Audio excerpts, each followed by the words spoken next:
ఏదో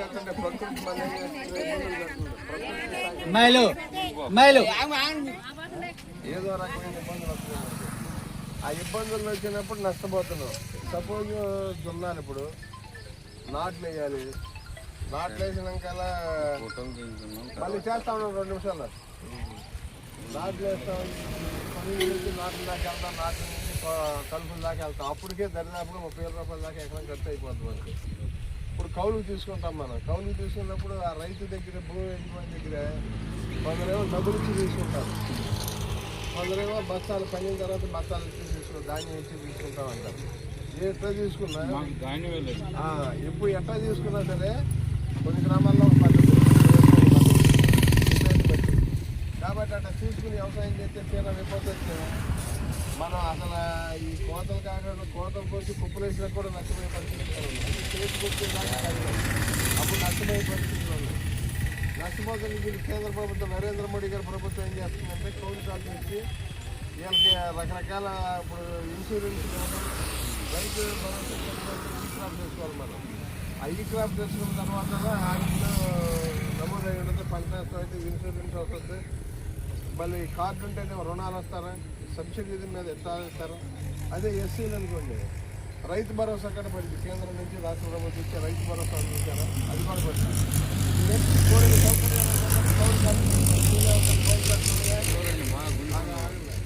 కౌలు కార్డులు తీసుకోవాల్సిన అవసరం మనకుంది. ఎందుకంటే భూ యజమాని ఏంటంటే ఇవాళ గతంలో అసలేంటంటే వచ్చిన దరిద్రం ఒకరికంటే చాలు 2 సార్లు అని సరిపెట్టుకున్నారు.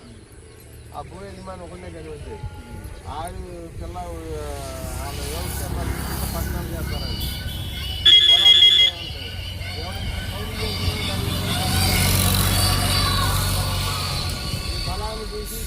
పొలాన్ని చూసుకున్నాడు చదవకల్లా ఆ ప్రాబ్లమ్స్ ఉంటున్నాయి. ఆడికేమో ఆడపిల్లలు వాళ్ళ కుటుంబ సభ్యులు వ్యవసాయం చేసేవాళ్ళు లేదు. అర్థం కదా. అటువంటి పరిస్థితుల్లో ఆడు ఏకైకంగా ఉన్నాడు. ఊరోడైనా బయటకు వెళ్ళిపోయి ఊళ్ళో బలంచాలి. దాన్ని అటువంటి ప్రాబ్లమ్స్ వస్తున్నాయని భూ యజమాని భయపడుతున్నాడు. అందుకనే ఉండాలి, మన ప్రవర్తన బాగుండాలి. ఎందుకంటే ఆ పొలం యజమాని మనం ఇబ్బంది పెట్టకూడదు అనేది ఉండాలి. తర్వాత మనలో కూడా కౌలు కార్డు తీసుకోకుండా వ్యవసాయం చేయకూడదని ఉండాలి.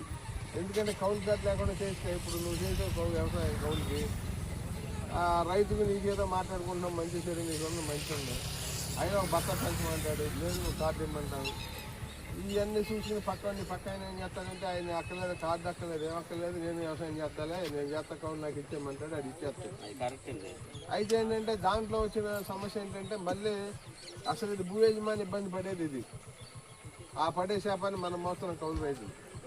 మనం కష్టపడతాం అంటే ఇంకో పని చేయలేము. మనం ఇదే చేసుకుందాం ఊళ్ళో అనిపిస్తుంది, కౌలుకి చేస్తాం. చేస్తే వచ్చే నష్టాలు ఇవి నష్టాలు. కాబట్టి మనం కౌలు కార్డు తీసుకోవాలి. ఎందుకంటే వ్యవసాయంలో ఇప్పుడు వాళ్ళ వ్యవసాయం అధిక ఖర్చులు అయిపోయినాయి, లాభాలు తక్కువ అవుతున్నాయి.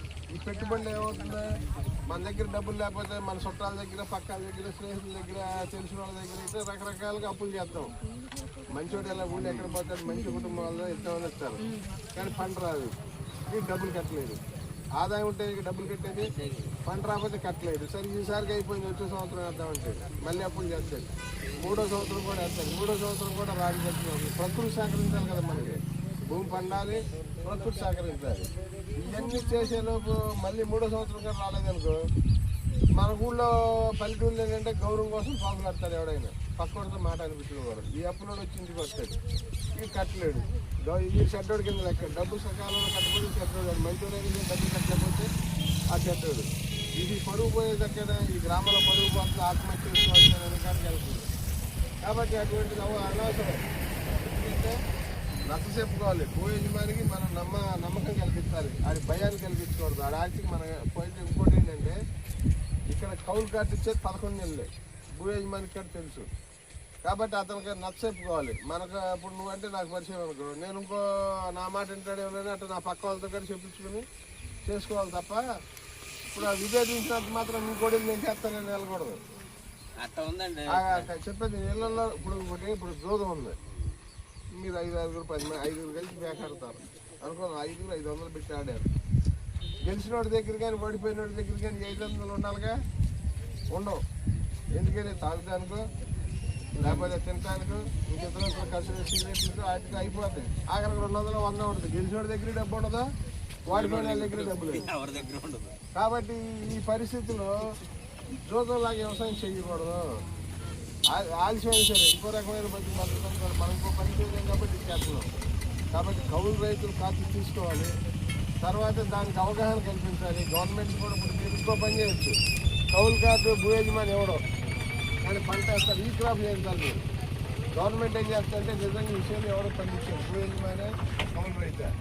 ఈ పండించేవాడు ఏం చేస్తున్నాడు, అప్పులు చెప్తున్నాడు, మందులు కొంటున్నాడు. ఇవన్నీ చేసేది ఇదని వాళ్ళు చూస్తారు. అందుకని ఈ క్రాప్ చేసుకోవాలి. ఈ క్రాప్ చేసుకుంటే కనీసం లోన్ రాకపోయినా మిగతా వస్తాయి. సర్వే నెంబర్లు వాళ్ళ దగ్గర ఉంటాయి. సర్వే నెంబర్లు అంటే మీరు ఒకటికి 2 సార్లు అడగాలి. మా లాంటి వాళ్ళు చెప్పాలి, మేము వచ్చి అడుగుతాం. అప్పుడు సచివాలయంలో ఉన్న వాళ్ళకి ఈ క్రాప్ ఎందుకు చేయి పలానా పొలం చెప్తుందని. అప్పుడు రైతుకి మనకి తేడా ఉండదు. పోతే రుణం అప్పుడు అది కాదండి. మేము చేస్తున్నాం, ఆ రైతు మాకు ఎవడు ఆడిపేరు అనుకుంటాడు. ఈ క్రాప్ సంబంధం లేదు. మరి రైతు మీరు అన్నది రైతే. ఈ క్రాప్ చేసేటప్పుడు రైతుతో పని లేదు. ఆ అధికారికి తీసుకొచ్చి నా చూడ నాకు బాధ్యత మంది. నేను చెప్తాం, వాళ్ళకి తెలుసు, మేము కౌలుకి వేస్తాం వాళ్ళకి తెలుసు. వాళ్ళు మా పేరు రాయట్లా. మీ పేరు రాసేది ఏంటంటే గ్రూప్ అంతా వచ్చేసి కూడా ఒకసారి ఇప్పుడు మనం ఏం చేయాలి,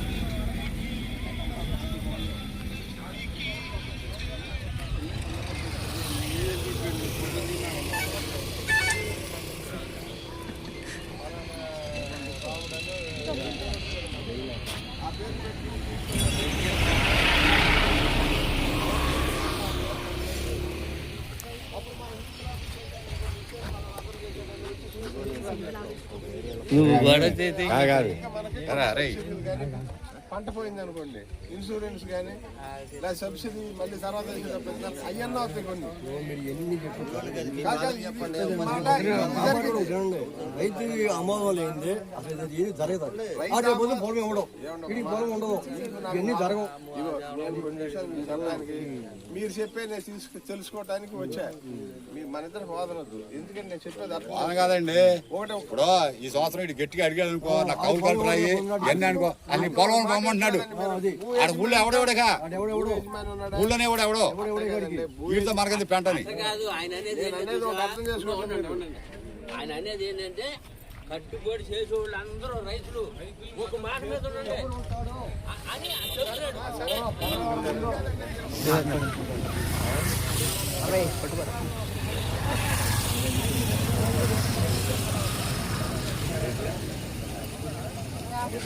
ಎಲ್ಲ ಕನ್ವೀನರ್ ಅಂತ ಎಲ್ಲಕ್ಕೆ ಕನ್ವೀನರ್ ಆಹಾರ ತನಕಿನ